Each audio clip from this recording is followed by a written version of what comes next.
भारत देश के सबसे बड़े बूचर खाने के मालिक एक हिंदू हैं, सुन लीजिए, और जिसका नाम क्या है, कंपनी का वो नाम है अल कबीर प्राइवेट लिमिटेड कंपनी।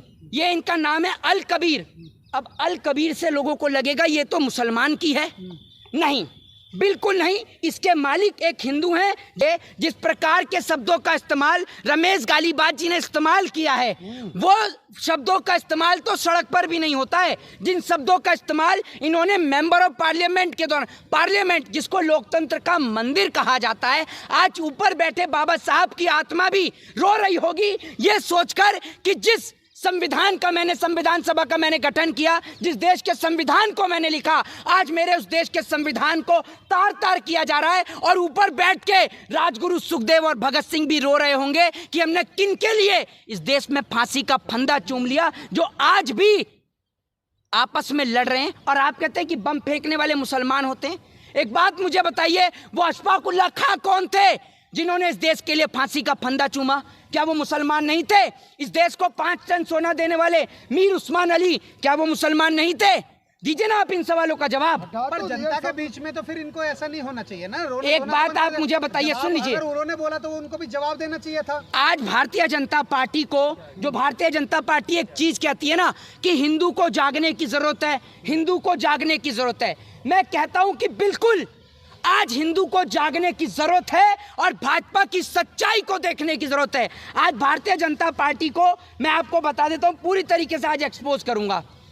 एक और इस देश के अंदर लोग सोचते हैं कि भारत देश में गाय को, यानी गौ माता को राष्ट्रीय पशु घोषित क्यों नहीं किया जाता है। ये सबसे बड़ा सवाल है ना, जबकि गौ तस्करी के मामले में अब तक कई लोगों की जान जा चुकी है। देखा ही आपने, कानून तो सजा देता है या नहीं देता वो नहीं पता, लेकिन मॉब लिंचिंग के चलते, आरोप और शक के चलते कई नौजवान और युवकों की जान जा चुकी है। अब सुनते रहिएगा, देश के सबसे बड़े, और ये पहली बात मैं आपको बता दूं कि ये डाटा कहाँ का है। मेरे घर में डाटा पैदा नहीं होता है। अब सुन लीजिए, डाटा पहले कहाँ का है उसके बाद बताऊंगा। पहले बता दूं कि ये आंकड़े कहाँ के हैं। केंद्र सरकार के, ये व्हाट्सएप का नहीं आता, व्हाट्सएप के पढ़ने के लिए आप ही लोग काफी हैं। सुन लीजिए, जो इसीलिए बता रहा हूं आपको। आपका तो सुबह क्या है, बाथरूम में गए और बाथरूम से निकल, बाथरूम में बैठते ही इसको लेकर बैठ गए, ठीक है ना, और इसको पढ़ने व्हाट्सएप पे क्या भाजपा कार्यालय में भेजा है। तो इसलिए जिसकी जितनी सोच होगी वो उतना ही बताएगा। इनकी सोच व्हाट्सएप तक सीमित है, इसलिए इन्होंने बता दिया, क्योंकि देश के पत्रकारों का जो सूत्र रहता है वो व्हाट्सएप पर ही रहता है। ये आपने सही कहा। सुन लीजिए, ये जो डाटा है कहाँ का है मैं आपको बता दूं। देश में उथल-पुथल मचा दी आपने एक सांसद के लेकर। अब सुन ही नहीं रहे हैं, डाटा सुन तो लीजिए। डाटा कहाँ का और कैसा है ये पहले मैं आपको बता दूं। ये केंद्र सरकार के वाणिज्य मंत्रालय की संस्था कृषि, मैं आपको बता दूं, कृषि खाद्य उत्पाद निर्यात विकास प्राधिकरण के, मैं आपको बता दूं कि वहाँ का ये डाटा है। आपको बता दूं कि भारत देश के अंदर जिनको मंजूरी दी गई है वो 74 बूचड़ खाने हैं, और उन 74 बूचड़ खानों में से 9 बूचड़ खानों के मालिक इस देश में हिंदू हैं। भारत आज बीफ निर्यात में 5वें नंबर पर आता है।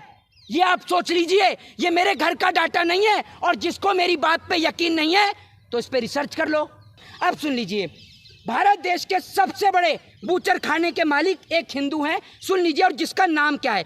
सबसे पहले मैं आपको बता देता हूं कि बूचड़ खाने का नाम क्या है, ये बता देता हूं आपको, ठीक है। इनके मालिक का जो, इनका जो नाम है कंपनी का, वो नाम है अल कबीर प्राइवेट लिमिटेड कंपनी। ये इनका नाम है अल कबीर।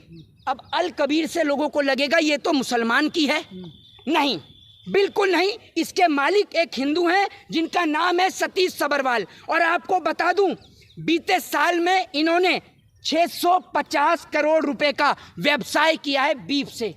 आप सोच लीजिए कि 650 करोड़ रुपए इन्होंने बीफ से कमाए हैं। इसलिए भारत देश की सरकार गौ को राष्ट्रीय पशु घोषित नहीं करती, क्योंकि भारत देश में एक आम जनता को गौ तस्करी के मामले में मार दिया जाता है, और एक व्यवसायी, एक बड़े लेवल का उद्योगपति इसी बीफ से 650 करोड़ रुपए कमाता है। अब सुनिए दूसरी कंपनी का नाम है अरेबियन एक्सपोर्ट। अब सुन के सबको लगेगा अरेबियन यानी अरब, अरेबियन मतलब अरब, तो सुन के लोगों को लगेगा कि भैया ये तो किसी मुस्लिम की निश्चित ही कंपनी होगी। नहीं, इस कंपनी के मालिक हैं सुनील कपूर, जी हाँ। और आपको बता दूं जिनका महाराष्ट्र में है, मुंबई में है, जिस मुंबई में मस्जिद से निकल रही अजान से इनके कानों को तकलीफ होती है, उसी मुंबई में अरेबियन एक्सपोर्ट का जो है वो मुख्यालय है।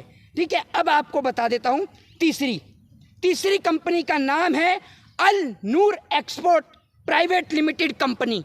अब तो आप सोच रहे होंगे ये तो पक्का अल नूर आ गया इसके नाम के आगे, अब तो ये पक्का किसी मुसलमान की होगी। नहीं, ये भी किसी मुसलमान की नहीं है। इसके मालिक जो हैं वो सुनील सूद है। और आपको बता दूं कि इसका बूचड़ खाना कहीं और नहीं, उत्तर प्रदेश के मुजफ्फरनगर में है, जहां बाबा जी बुलडोजर की बात करते हैं और गऊ को माता बताते हैं, वहीं पर मुजफ्फरनगर में इनका बूचड़ खाना है। और आपको बता दूं, पांचवी कंपनी का नाम आपको मैं बता देता हूं, जिसका नाम है MKR एक्सपोर्ट्स।